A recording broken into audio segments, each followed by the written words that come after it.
मैं आप सबका ध्यान कुछ नंबर्स पर लेकर जाना चाहती हूँ, बहुत ही ध्यान से सुनिएगा।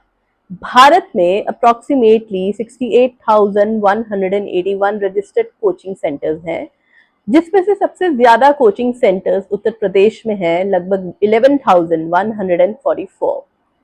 आईएमआरसी ग्रुप के एक रिसर्च के हिसाब से भारत में जो कोचिंग सेंटर्स का मार्केट साइज है वो 2025 में 7.2 बिलियन रहा है और 2034 तक ये बढ़कर 17.8 बिलियन हो जाएगा। अब प्रॉब्लम कहाँ है?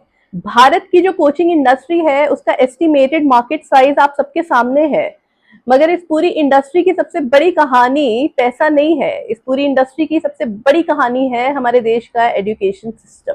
हम अपने बच्चों के लिए ना कोचिंग खरीदते हैं, मगर हम ये भूल जाते हैं कि इसके साथ साथ अनजाने में हम एक और चीज खरीद रहे हैं और वो है प्रेशर।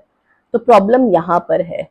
जब हमारा स्कूल पर भरोसा उठ जाता है तो हम कोचिंग की तरफ भागते हैं। जब हायर एजुकेशन में सीट्स लिमिटेड हो जाती हैं तो कंपटीशन बढ़ता है, और जब एक एग्जाम हमारे बच्चे का फ्यूचर डिसाइड करता है तो प्रेशर बढ़ता है।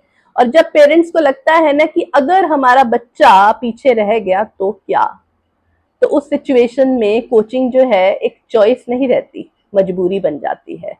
और यही सबसे बड़ा सवाल आज हमें ना एक और सवाल खुद से पूछने की जरूरत है कि क्या ये जो कोचिंग सेंटर्स हैं ये हमारे बच्चों को अच्छी एजुकेशन दे रहे हैं, या फिर एक ऐसी रैट रेस में ढकेल रहे हैं जहां पर बस किसी को आगे निकलना है।